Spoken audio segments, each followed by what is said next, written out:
Hey, everybody, welcome to another episode of Cash That. This is your host, Joe Dellera, and it is going to be a pretty fun episode today. We're going to talk a little bit of the W. We don't have any games on Thursday, but we are going to have some games on Friday, including a matchup between, I believe that we actually do have another one of those matchups. It feels like we've had it a ton, but we do have one more matchup for Caitlin Clark versus Angel Reese, obviously. So that's always a fun game. It's always something that people are tuning in for. And we're also going to talk a little bit of the NBA. I'm going to talk about a couple just random futures that I've been like kicking the can around, and just to throw them out there for you for now. And maybe if that's something that you want, it's always easier to start spreading and buying some of your futures like sporadically a little bit, and to just kind of dip your toe into the water.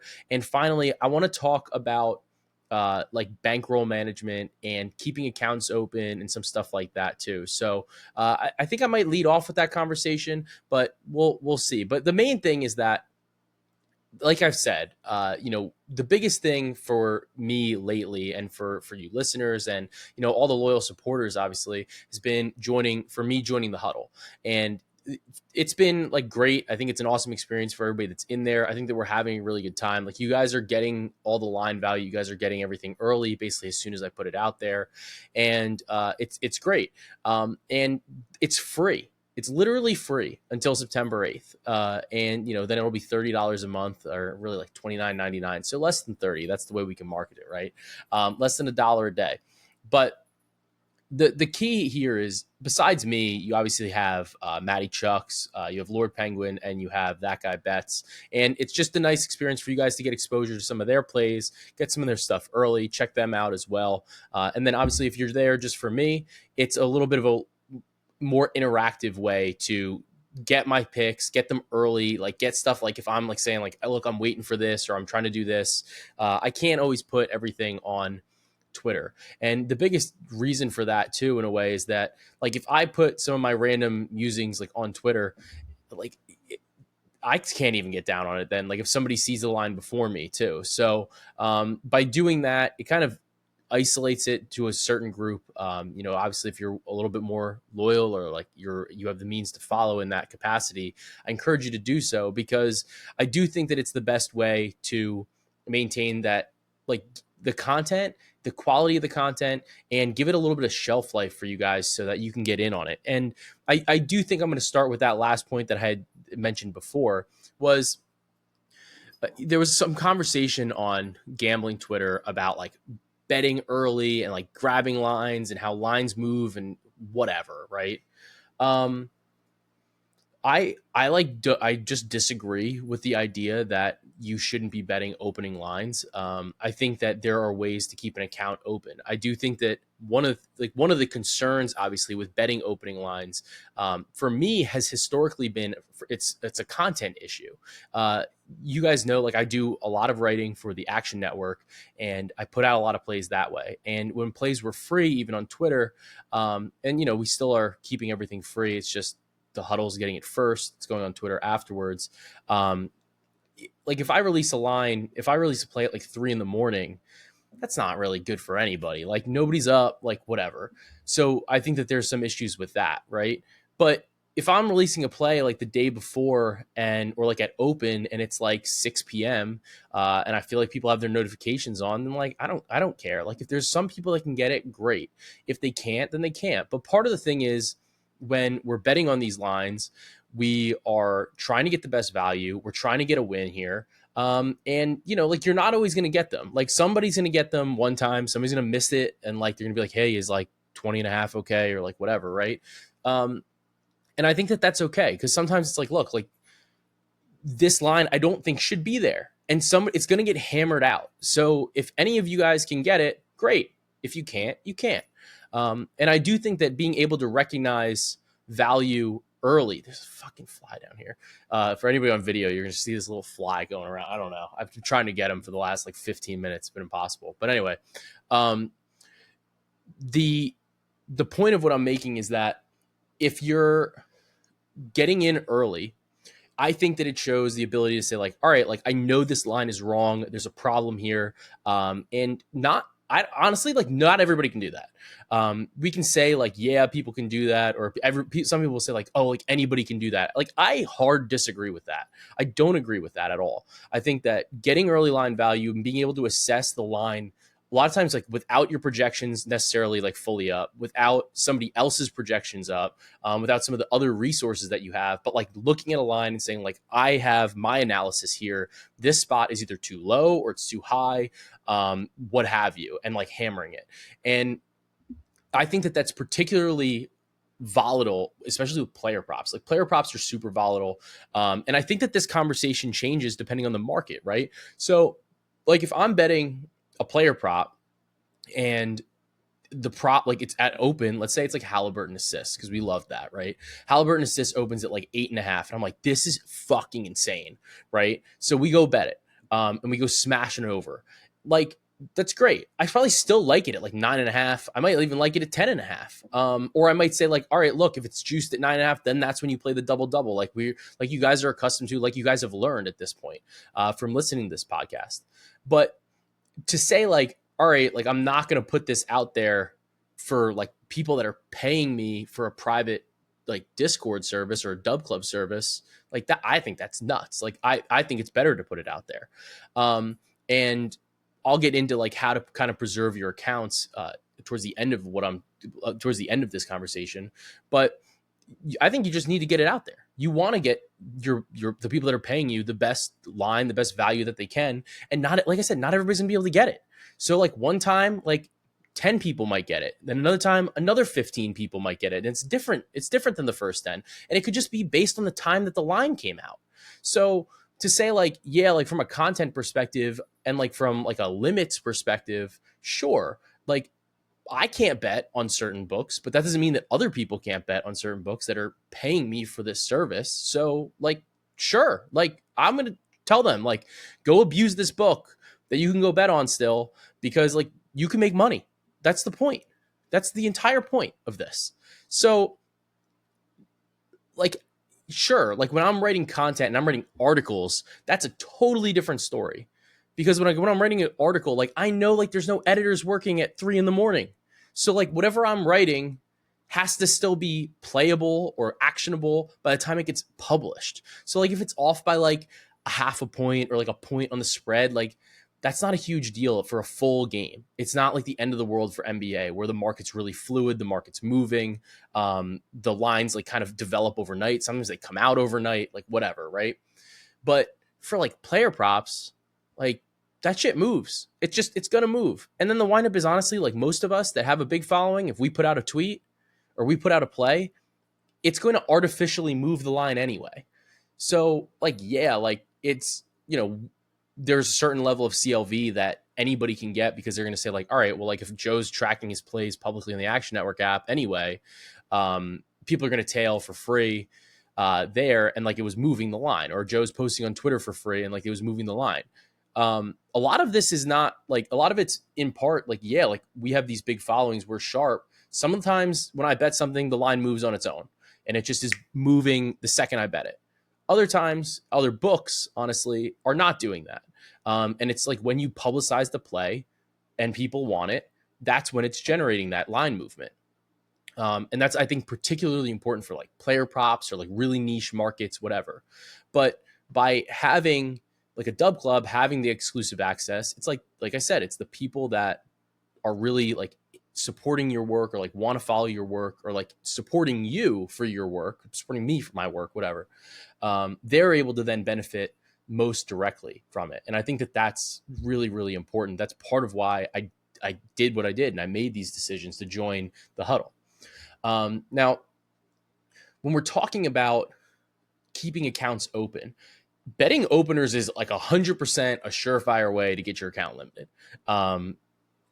It's also not like, number one, it's not the only way to get your account limited. I also don't think that like betting massive amounts of money necessarily is the only way to get your account limited.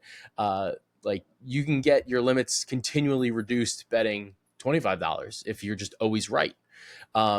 You also can get your accounts limited if you're betting like crazy shit for just monster amounts of money because the book's like, oh no, fuck this. I don't want this liability. I don't want this exposure on this guy. It's too random. Like I don't want that. Right. So a couple things you can do are obviously like wait sometimes. Like if you don't, maybe you're waffling on a play or you're not totally sure, you can always wait and like see how the line develops, see how the market matures, and make a decision later or closer to tip. And so that's one way. Another way is you can I think that you can craft like some round robins, some parlays, some SGPs, and I think it changes a little bit of the way that your account is looked at by the book. Like if you're throwing in like 100-to-1 parlays, or like I like to throw in those triple double bets that we like actually hit them, but when you put them in, like the book's like, what the fuck is this? Like we have degenerate here. Like we don't have somebody betting like minus 185 consistently or like juiced odds or whatever, because like they know that they're not super popular, so they're pricing them the way that they're pricing them. You're not seeing a ton of that.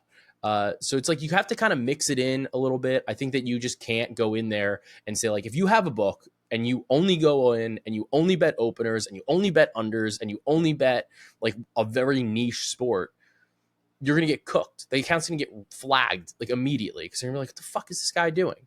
But like, look, if like I'm an NBA guy and a WNBA guy this season, like we've gotten a lot better at that. Like, yeah, sure. Like I'll go throw in an anytime touchdown parlay. Like it's fun. I do it with my friends. It is what it is. Like it's not a big deal. Like I'm watching the games. I'm like, this could be fun. Like I'm going to use this boost. Great. I think that those things like literally keep your accounts active. So like while it's like a short-term negative EV move, I think that in the long term, it's a positive expected value move because you're able to keep these accounts alive.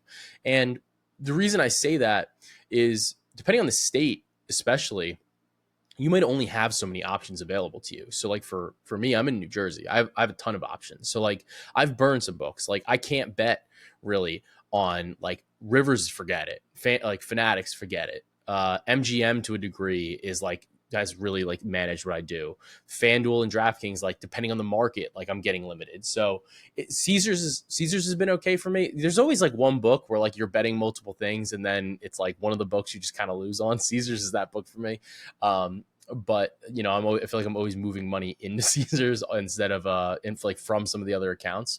But either way, like those are some of the ways that you can kind of keep the health of an account there, while you know you want to still like maintain a level of fun, obviously, and you want to make the most important thing is like you want to make money. But if you want to be able to have the most options, the most outs, sometimes you have to give a little bit to get a lot. And I think that like for me, like I love Bet365. It's probably like my favorite book. I think that they have so many options. They have the best alts generally, and like I try to not abuse the fuck out of it. Because like if I see like there's a line that's the same on like 365 and somewhere else, I'm probably gonna go try to bet it somewhere else. So that way I just have like less activity on 365. Or like I'll only bet like a high alt there. So like if I see like Bet365 usually, let's say for rebounds, they do 10, 13, 15, 17, 20. FanDuel does like 12, like 10, 12, 14, 16. You pretty much never get 18. DraftKings sometimes does. They do like 10, 13, 15, 18. So depending on like where it is, I'll try to look at the line, see what I think about the value. And like I might bet like one alt here, one alt there, one alt here. And I think that even those things can kind of like can kind of throw the book off and be like, what the fuck is this guy doing? Right. So there's just a couple things, like I said, it's just strategies to like maintain some of the long-term health of your accounts. And like, I don't know everything and I don't expect to know everything, but I think that those are some of the things that have worked for me. And I think that it's important to, you know, try to implement some of it because like, look, sometimes you just want to have fun. And if you can do that on the book that you're normally making like your really, really sharp action on, that can help balance that out to a degree as well. So just a couple of things that I definitely encourage. Now for the W, it's been pretty fun, like covering the W a little bit more this year. I feel like I learned a lot more of the players. I've learned a lot more of like watching the game, like how the game is different. And the league is obviously just dramatically different. You have so many fewer teams. You only have 12 teams as opposed to the NBA, right? So it's like even the bad teams aren't necessarily that bad. Like they can kind of show up on any day, but the good teams do seem to be like juggernauts to a degree. One of the things that I noticed, and I talked about it on Buckets with Jim and Maria, was like for the first quarter, it's been like a really big edge for me with the Liberty and the Lynx. The Liberty have a plus 20.5 net rating. The Lynx have a plus 16.1 net rating. The only two other teams that have a positive net rating in the first quarter are the Storm and the Mystics.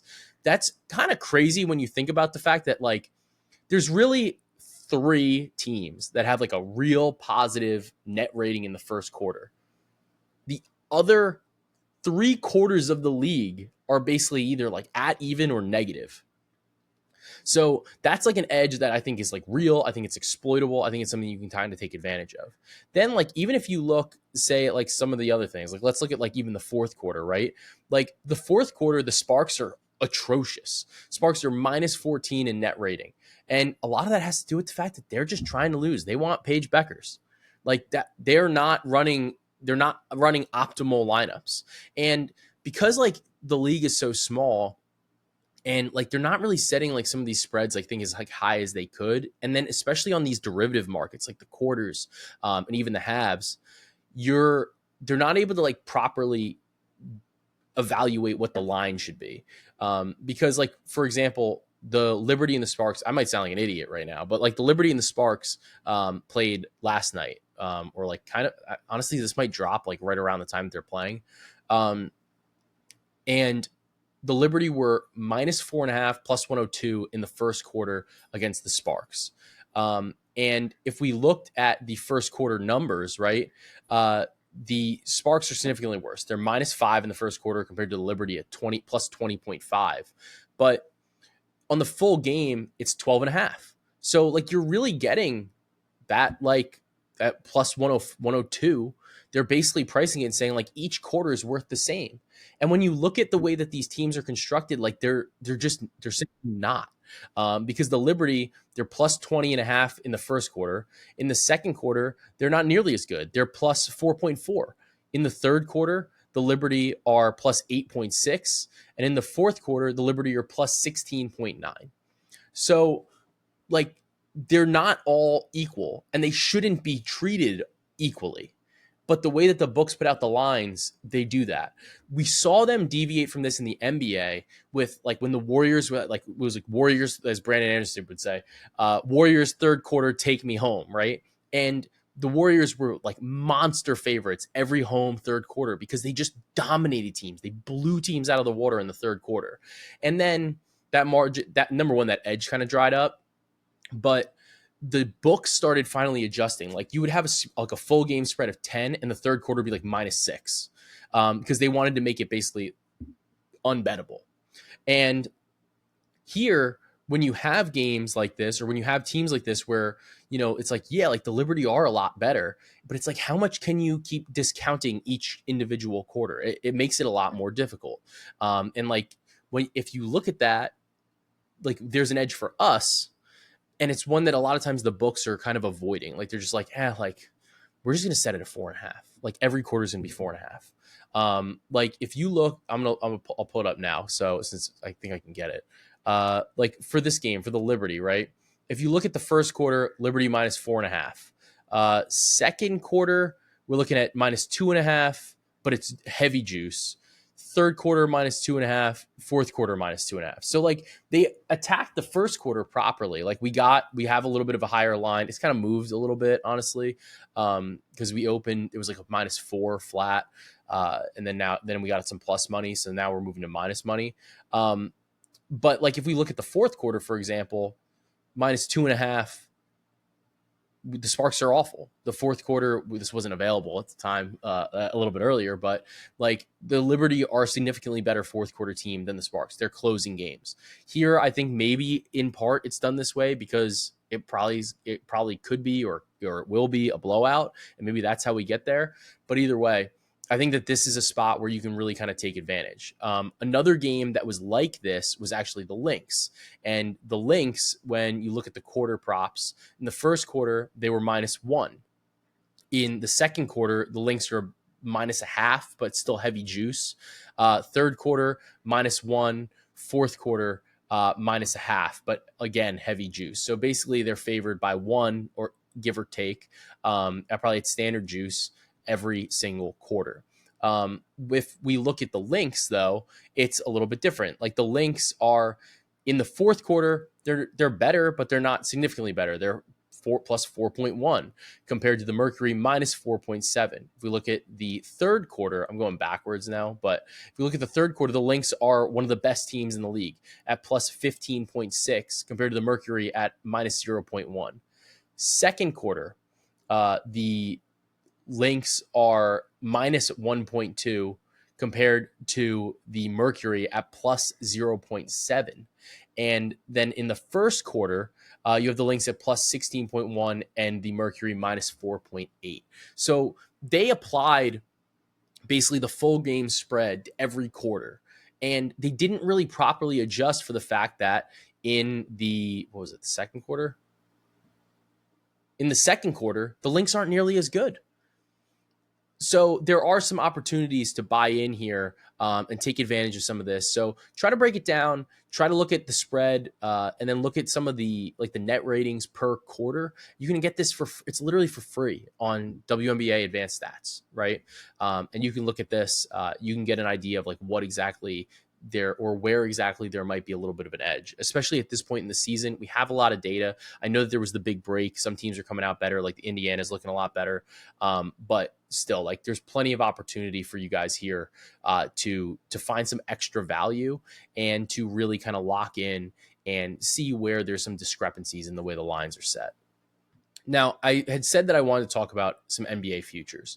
One play that we have, and people have asked me about this, one play that we have put in literally every single time has been Steph Curry to lead the league in threes per game.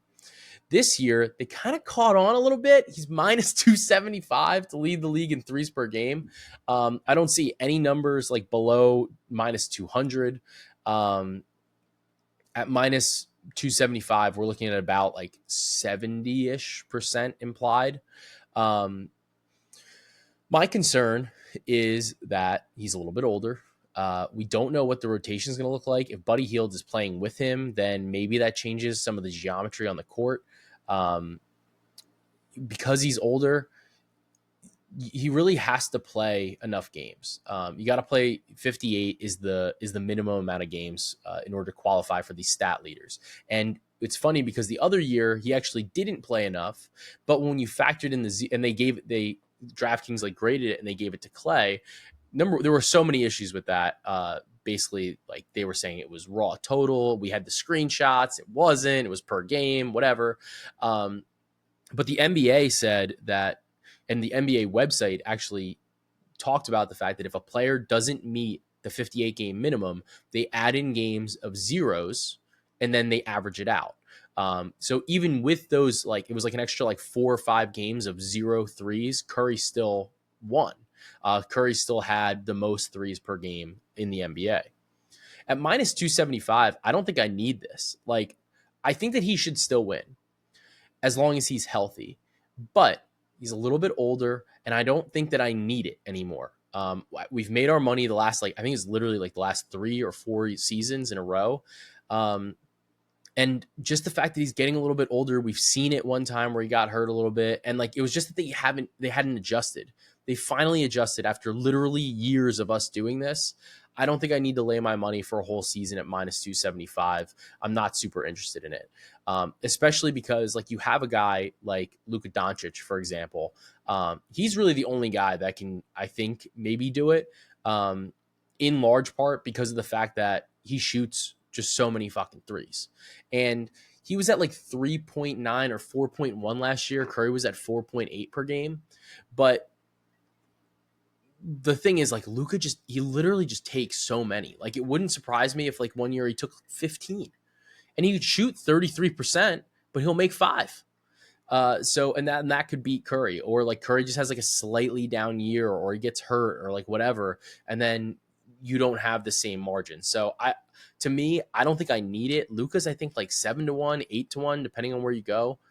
I could be interested. I could maybe be persuaded, but I'm not super interested in betting that number. I don't think Dame is a good bet. The highest he's ever really had is, I believe it was 4.1 per game. So I just don't really need a lot of these guys. And just the way that the league is kind of structured, like Buddy Hield's on the Warriors now. So it's a little bit harder for him. Maybe Desmond Bane is like a real long shot at 70-1. But other than that, it's gonna be very, very difficult, I think, for anybody else to really kind of get close or in the same ballpark. I mean, Donovan Mitchell's another guy, shoots a ton of threes, Simons, Trae Young, but like you're really just taking shots in the dark if you're doing that. And I just don't think that you need to, when at the end of the day, Curry probably wins as long as he's healthy, but I just don't need to bet minus 275 on a guy in his mid 30s to really stay healthy in the NBA. Talking a little bit about divisions, one team that I do like for some of their win totals is I like the Phoenix Suns. The Phoenix Suns are at 46.5, 47.5 in the market, depending on where you look. I think that they made some like significant improvements to the roster. When you look at who they brought in and who they've been able to sign, I think that they've just done better for themselves this season. Obviously, like when you looked at what they had last year, you're looking at it and you're like, man, like they just really didn't put like a cohesive group of role players around these guys. And I have my qualms with Bradley Beal. I think that Beal is like redundant. I don't think that they need him. I had questions when they traded for him. Like you really just want Booker and Durant to have the ball. Durant's getting a little older. You need some other guys to fill it up. You need some other guys to take the ball, give you some good minutes. And when we look at this team, right? So you have obviously you have Grayson Allen, excellent 3-point shooter, and you bring in a guy like Tyus Jones who can actually run an offense. And the biggest thing for Tyus Jones is he doesn't really turn the ball over. And Jones, like, look, I don't know if he's like the best player necessarily for like the playoffs or something like that, but in the regular season, where you do have to be concerned about like Kevin Durant being able to play as many games as he can, Bradley Beal's always out. Booker was hurt a lot last year. I think you do need somebody to kind of try to like help run the offense, give the team a little bit of an identity on the offensive side of the ball without like fucking it up by turning the ball over for everybody else. So I think that that's critically important for them. I love that pickup. I thought it was such a good signing. I think it really raises their regular season floor. You get a guy like Chris Dunn, excellent defensive player. He can pick up some steals. He can take some of that defensive load off. You obviously have Royce O'Neal. I think that this is a really solid squad. And I do like the addition of Mason Plumlee. Make fun of Mason Plumlee all the time, Mr. Mayonnaise. But at the same time, I think that, Nurkic is a guy that gets hurt a decent amount. But if you're able to mitigate even some of his minutes and like maybe they actually split like 50-50, then this is a great opportunity, because we saw Dallas do this to a degree when you had Derek Lively and you had Daniel Gafford. I think let's put it this way. I think that both of them are better. The Knicks did it with Mitchell Robinson, Isaiah Hartenstein, but you're able to kind of create a center that can play 48 minutes. That's good, or like above average, right? And I'm not necessarily saying that Plumlee is that good, but it's just the fact that you're able to have a real center on the court for 48 minutes on relatively low cost. So I do think that was a good acquisition for them. I don't think that they're worse than last year. I think that, maybe they have some different injury situations, one side or the other. But when I look at what we can see here for what I see here for Phoenix, I think that there is some upside on the tail end. I do think they can win 50. I think they could win 55. I don't think I would touch 60, but like I think that if they got to 60, it's probably because Booker's playing at like an MVP type of level. Um, but I do see significant upside with a team that has a good offense, but has now like brought in some more pieces that really fit with the rest of the team. So I like Phoenix, and I think it's a spot that I would bet. I don't mind them to win the division at like plus 225, plus 240 or so.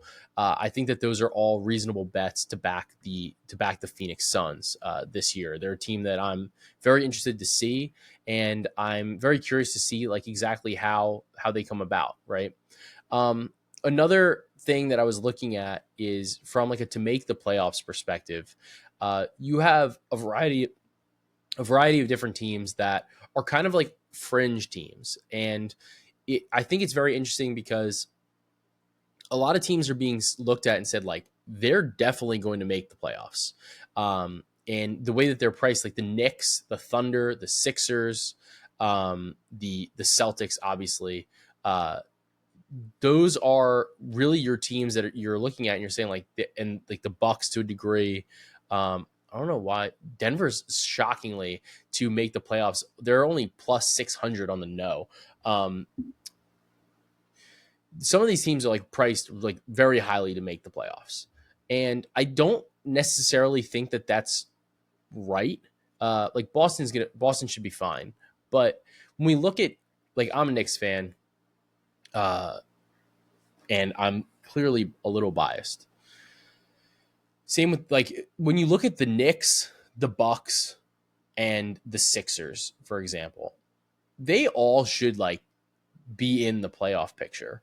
But like Giannis was awesome. If Giannis goes down for any significant period of time, that team is probably like pretty cooked. For the Knicks, if Brunson goes down, there's all the conversation about the way Tibbs runs the guys into the ground. I think the Knicks are pretty deep. I'm not super concerned about the fact that they would miss the playoffs because I think the floor is high, especially for like a regular season team. So like the no, I don't necessarily need at plus 1,500, but I do think the number like isn't really right.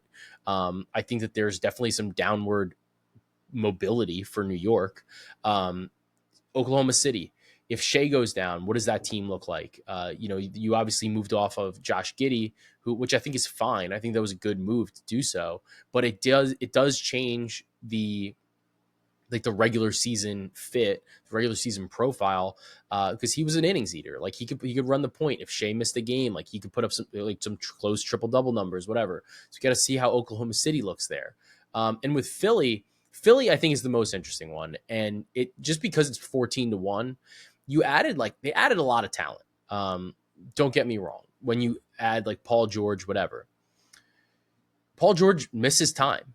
Joel Embiid historically misses time. So when you look at it from that perspective, it's like, is there a world where some of these other teams in the East, like either just cruise, whether it's like the Celtics, the Cavs, the Knicks, the Bucks, the Pacers, if you look at it that way, if those teams all, or the Magic, right? If those teams all play really well, all of a sudden you're in a play-in. And if you don't have a healthy Joel Embiid or like even a healthy Paul George, if they honestly, as long as they have Joel Embiid, they should be fine. But like if you don't have health, that scenario suddenly is becoming more probable than it was obviously at this point in the season. And like you hate to bet on people's like injury risk or their health, whatever, but they're a team that's they haven't really played together besides Maxey and Joel. Like for the most part, this is a relatively new team putting this together, and 14-1 to miss the playoffs, I don't really think is that crazy. I also think that like if you wanted to even bet it, if you wanted to go like a little bit of a different way, Philly to be in the play-in tournament is plus 450. So that's a way you could say like, all right, like, look, I don't think they're not going to be below the 10 seed. But I do think that maybe there's a world where they slip out of the 6, or like they're dealing with injuries late in the year, and they're like, you know what, like fuck it, like we can be in the 7 or 8, it doesn't matter, we just need to get Joel healthy, like we'll win one game, and even if we have to win, even if we have to play 2 to win 1, like we're gonna do it. So it just, we've seen this happen, so it's not something completely unreasonable, especially as maybe some other teams maybe improve in the Eastern Conference, whether like Miami has a big year, or if Toronto surprises or Atlanta surprises. There's always a little bit of flexibility there, just especially at plus 1400. So those were a couple of the plays that I had been looking at. And one other thing that I did want to touch on with divisions, right, is last year we bet on the division of the NBA championship winner, and we bet on the Atlantic division at plus 175, or no, plus 225, and Northwest at plus 300. We got great value. They fucking nuked it this year, so I'm gonna be looking for an opportunity to do that. If you see some good numbers on that, please let me know. But I do think that there is going to be some value in this type of bet, especially for this year, given the fact that I think there's some teams that are undervalued versus some teams that are overvalued. I do think that there's going to be a little bit of flexibility here in finding a little bit of a spot. One thing as well, I keep there's more things that just keep popping into my head, but Evan Mobley is a guy that I'm really curious to see this year. When we look at the most improved future, right? I kind of was talking about like how I think it's crazy that Wemby could be kind of in the running for it, whatever. Mobley is a guy at 10-1 or so. He's somebody that I'm a little bit interested in. I wish I would had a better number than that. We know the defense is there. The biggest question has been the offense consistently. It's like, can you consistently maybe score like 22 points, 23 points? If he makes that type of jump with the defensive caliber that he's got, being on a team that should be, once again, pretty good in the East, he's somebody that I could kind of see maybe being able to win this award. He's got the draft pedigree, would definitely be able to, I think, garner some all-star votes based on the defense, based on the increased offensive scoring. I feel like he has the ability to do so, but we just haven't totally seen it come together on a consistent basis. So he's somebody that I would definitely be interested in and kind of looking for as well. But for that, look, it's always a good time. We're going to get to Pods and Recs, though. And for Pods and Recs, I am going to recommend some fish tacos, actually. I feel like I might have recommended this before, but it just hits great in the summer. You get the mini corn tortillas, you get a little toast on them. We've been doing a lot of cod for fish tacos. I think cod's great. You could do cod. You could do some shrimp if you wanted to go that way. But I think it's a nice time right now, towards the end of the summer. Do a little bit of fish tacos while the fish is like fresh, while you're trying to look for something maybe a little bit lighter to eat, a little bit lighter on the palate. Do a little bit of like a slaw on top with like a little bit of like maybe like a sriracha mayo, something like that, or like a crema, whatever. Those are some of the things that I think kind of keep you light, kind of keep it going, keep the taste buds going, still maintain a little bit of health, right? I think that's a great dinner option. Make some fresh guac. You don't have to do anything crazy to make fresh guac either. You can just do, smash the avocado, a little bit of salt, a little bit of pepper, do a lime if you want, maybe a little bit of cilantro, maybe a little bit of garlic, but honestly, like, you just smash that and throw salt and pepper on it, and it's going to be good. It's not going to be a problem at all.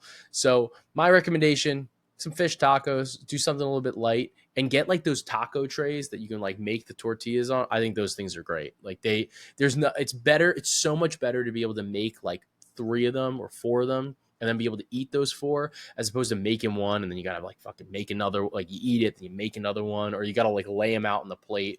Disaster. I don't like that. I want the little taco shell holder things. That's a great recommendation. You can get them at like Marshall's, Amazon, whatever. Super cheap, really useful, kind of annoying to clean, but still just a great purchase overall. So look, get your tacos ready, get your picks in, enjoy the lack of there's no W games on Thursday, but we're gonna have some good games on Friday, and it's gonna be a blast. And let's continue to cash that.